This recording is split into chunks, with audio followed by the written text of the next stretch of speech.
Good afternoon. I'm just having a little word to Katie. Good afternoon, everyone. Thanks for joining us here on Midday. I didn't understand what you meant. Oh, Troy said he didn't know when the show was starting, and I said, when the weather comes up, we're 30 seconds away. And that's how it is every day. And that's how it is. Monday through Friday, every day. It doesn't matter what I mean, people. You won't understand unless you're in this room, which you could have the opportunity to, everyone. How would you like to join us for light lunch at Shakespeare & Co? Well, now you can join MidDay Kentucky. We will be live on the 19th at, as I said, Shakespeare & Co here at Hamburg.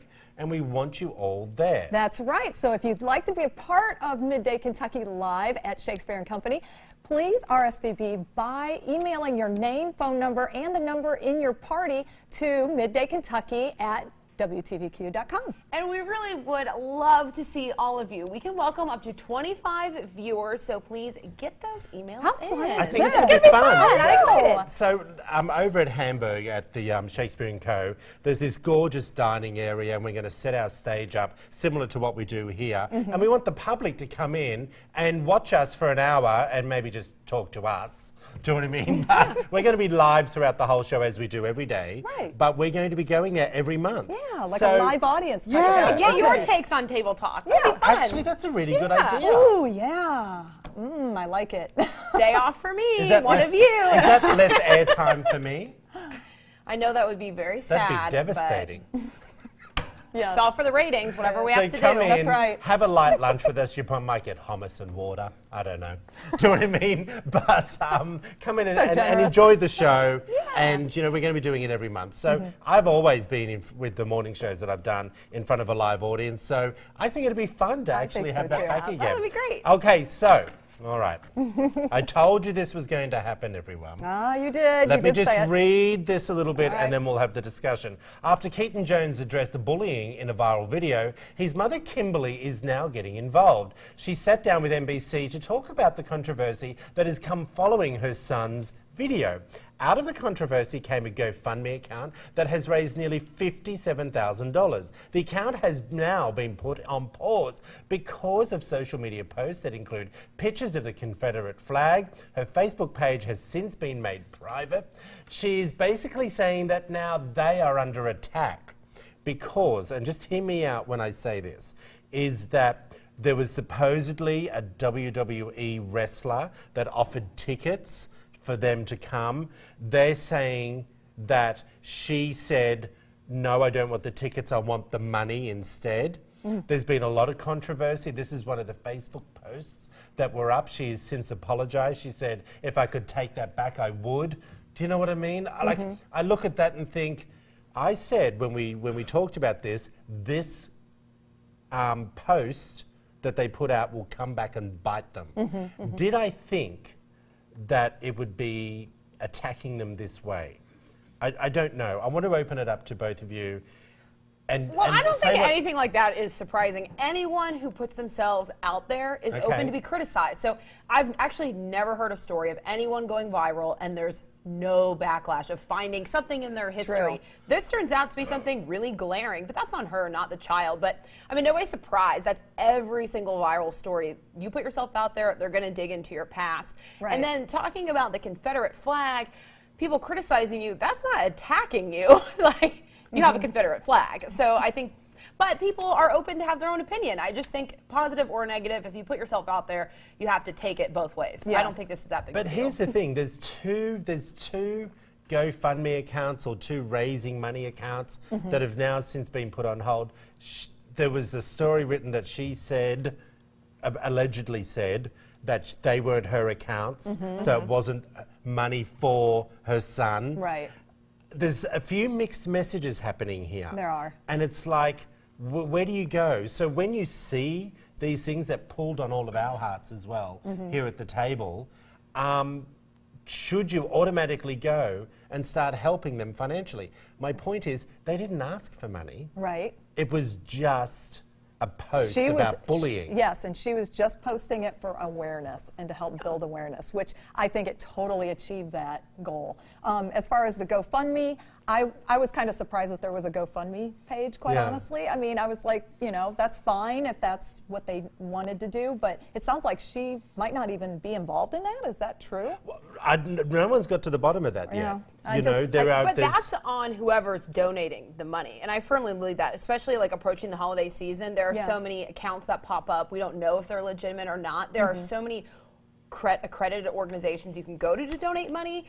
It's your own responsibility to vet the organizations you donate to. So if you want to give $10, $20 to something that may be for this child and you don't want to follow up to check, there's no issue with that. People just want to go on and donate for that, and that's fine. And that's on it's the donor. your money. It's on the donor. But there's also saying no judgment.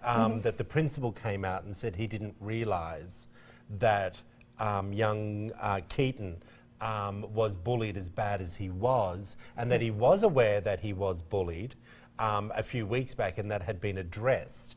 And but did it stop? And this is something that you brought up in our pre-production meeting, everyone, because you've been firsthand with your son being bullied at school. Yes. Do you think Keaton, in not saying you're a professional, right, do you think Keaton, when his mother did this video over the weekend, he'd just had enough, or had the bullying happened on Friday, he did the post Saturday? Do you see what I'm saying? Yeah. Because I thought the mother maybe have encouraged him to speak out more than what he probably wanted to. I understand what you're saying, but having been in this situation with my own child, it is a buildup over time. Right. Bullying is happening in many different ways during school time, without the teachers knowing a lot of times, or the principals or anyone else. And it's the little things, and it adds up over time. And to me, when I saw his video, I saw a boy that had had enough. That he was at his limit. He was at his limit, and that's how I took that. And I truly believe that. I did too at the time, until these stories I started also coming out. but I also think in some ways it's irrelevant, the mother's background or history. That child was very genuine. Even if, let's say, mom is a bigot or a racist, the child in that video was talking about not treating anyone that way, because it's not fair. That's true. So that's not in his heart. No, you're right. So, whatever's happening with mom, this is raising the issue for Keaton, and I just think was genuinely upset, and he cared about other people too. So I think this is just distracting. Whatever with the mom, I think it's still positive that he's raising. Again, Katie, the voice of reason. Yes, she is. Because we will just go off this way. We're just like, I just don't care about roll the mom. it back, people. We're just giving her more attention. It's not about her. I agree. that's okay, true. speaking of attention, and whether you actually need it at a funeral, alcohol? This was so interesting. I saw this. It was going to go viral on Facebook this morning. There's a funeral home in Indiana that just got a liquor license. And they say to serve beer, wine, and cocktails at wakes, visitations, funerals, the whole 9 yards. Anything they have there, they're offering an option for alcohol. And they say this is because most people want a celebration of life. I don't know. I feel two ways on this. I think when, like, I had grandparents pass away, of course, it's devastating, but they had a great life, and that was, to me, more of a celebration of life. We really, so many pictures of them, they had a great life.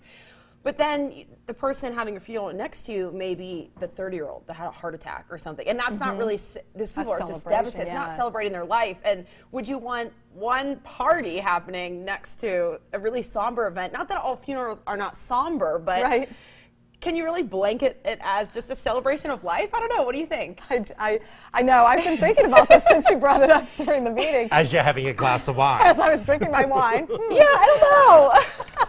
I just,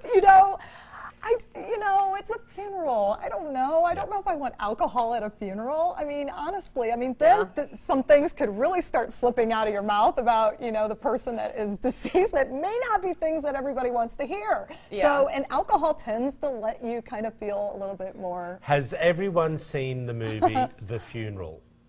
The English version, not the American one. Has anyone seen it? No. It is very good. Oh, Watch is there it. alcohol? Yes. Is there? It is very, very good, and this is why I'm And it pertains against to this.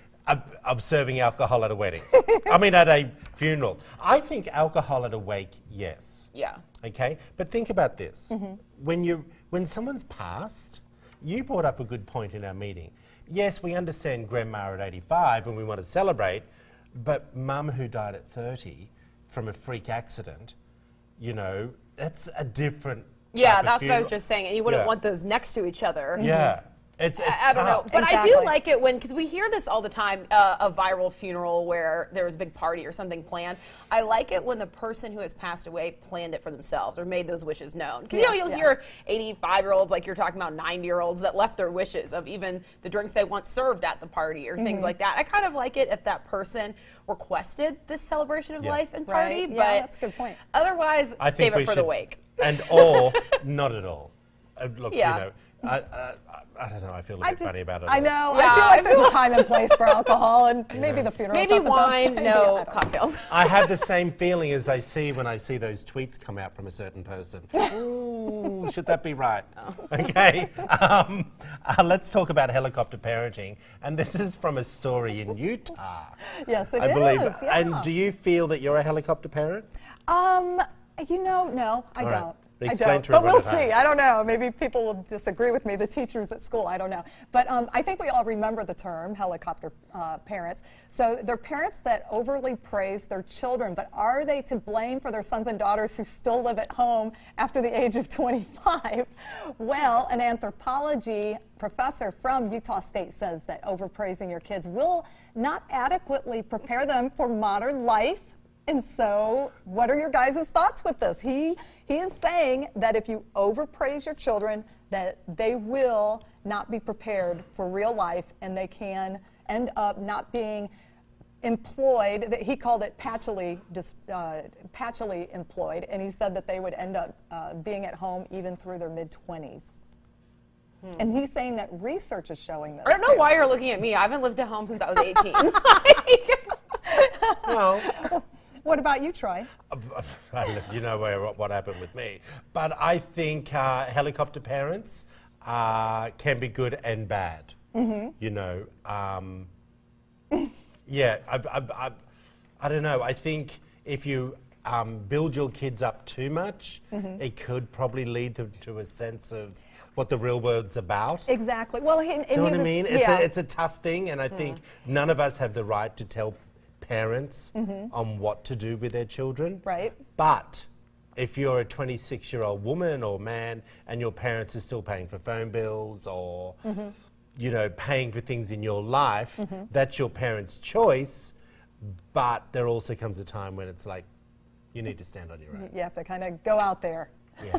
Go out there into the Sort real of- world. I don't know. I'm just a little bit different like that. Yeah. Well, Yeah. I didn't feel like my parents overly praised me in any way, shape, or form. But I was still living at home off and on through my 20s. So Yeah, I think there that's it fine. is. There's a difference between living at home so you know their option Yeah. and because financially it's the best option. Like, I have plenty of friends that are, you know, my age, they're finishing up law school or something like that, and they still live at home. Or they're employed, you know, in transition. I think if you're making progress and you're moving forward, Yeah. sometimes it's responsible in your 20s. I haven't lived in the same city, so I haven't, you know, done Yeah. that, but it could be a great way to save money. Yeah. Okay, Katie, we're going to change topics. I have a Time for you to give a giveaway. giveaway. It is a Wednesday. Ding-a-ling-a-ling-a-ling-a-ling. Ding, ding, ding. It is a Wednesday, so I have a Stephen Lawrence giveaway. I'm loving their holiday party options, especially this crushed velvet. Very It's pretty. happening now. It's a $100 gift card. This is all you have to do. Go over to the MidDay Kentucky Facebook page. I'm about to post a picture in the break. Just share the picture, and you are automatically entered to win this $100 gift card to Stephen Lawrence. Again, like our MidDay page. Very Okay, sounds like a plan, people. Well, up next, find out more about the musical event, a Mary Campbell Christmas, and get a taste of some of their festive music. I love it. We'll be back after the break, everyone.